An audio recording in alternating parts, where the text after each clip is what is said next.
रामायण की कथा में हम सब जानते हैं कि हनुमान जी ने समुद्र लांघकर माता सीता को ढूंढ निकाला।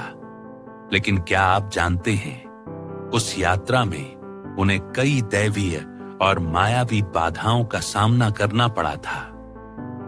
आज हम जानेंगे वे कठिनाइयां क्या थीं। हनुमान जी ने श्री राम का नाम स्मरण करके महेंद्र पर्वत से समुद्र में छलांग लगाई।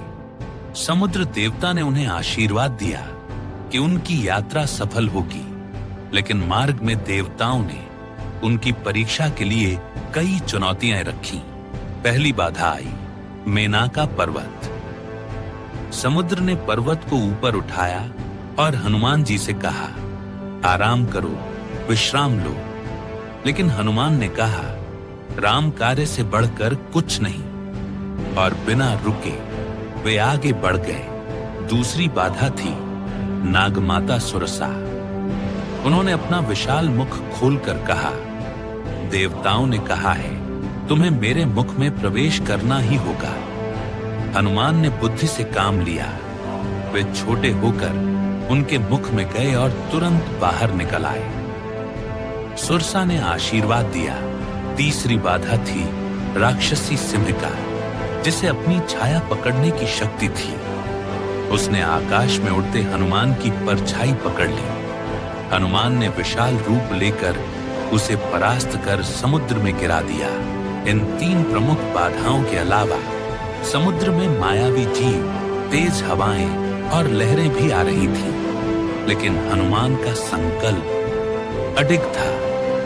वे निरंतर श्री राम का स्मरण करते हुए आगे बढ़ते रहे। रामायण बताती है कि ये बाधाएं केवल बाहरी नहीं बल्कि आंतरिक भी थीं। आराम का प्रलोभन, बुद्धि की परीक्षा और छाया यानी अहंकार।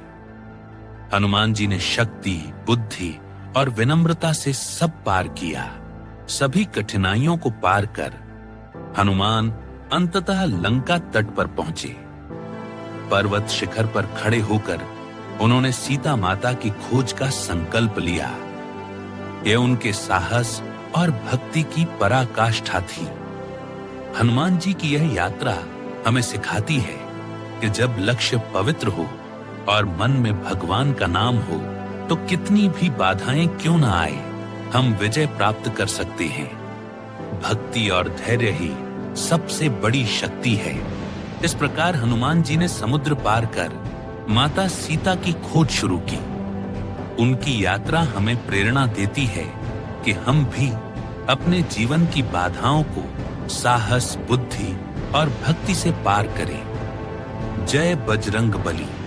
अगर आपको यह कहानी पसंद आई तो लाइक, शेयर और सब्सक्राइब करना न भूलें, ताकि हम आपको और भी अद्भुत पौराणिक कथाएं सुनाते रहें।